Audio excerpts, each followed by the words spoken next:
3 చేపలు ఉన్నాయి. 3 చేపలు చాలా మంచి స్నేహితులు. వాటి పేరు ఒక చేప పేరు తెలివి, ఒక చేప పేరు బుద్ధి, ఒక చేప పేరు మొండి. అయితే ఈ బుద్ధిగల్ల చేప ఒకరోజు ఆ గన్నం మీద నడుస్తూ జాలను చూసి గబగబా చెరువులోకి వచ్చి ఈ తెలివి ఉన్న చేపకి ఇలా చెప్పింది.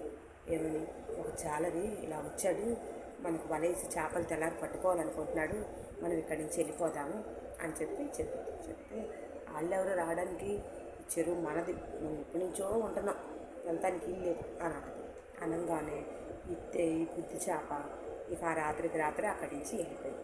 ఇక అక్కడ ఉన్న చేప ఎవరు, తెలివైన చేప, మొండి చేప, ఈ రెండే ఉన్నాయి. తెల్లారి జాలరు అనుకున్నట్టే వలేసారు. వలయంగానే తెలివైన చేప పడంగానే తెలివితోటి ఏం చేసింది, చచ్చిపోయినట్టు గాలాడకుండా అలా వల్ల ఉంటుంది. చచ్చిపోయిందని తెలిసి పడేశాడు చెరువులో, బతికిపోయింది. తర్వాత మళ్ళీ వలేశాడు. ఆ మొండి చేప వచ్చి ఆ వలలో పడింది. నేను ఇంతే, నేను ఎవరికి దడను అనుకుంటే ఆ చేప వలలో గిలగిలా కొట్టుకున్నాడు. ఆ రోజే అతని చేతిలో చనిపోయింది.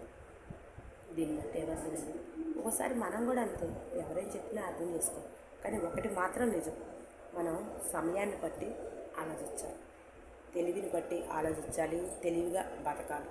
లేదంటే మొండిగా నేను ఇంతే అంటే ఈ రోజుల్లో బతకలేమబ్బా. ఏమంటారు?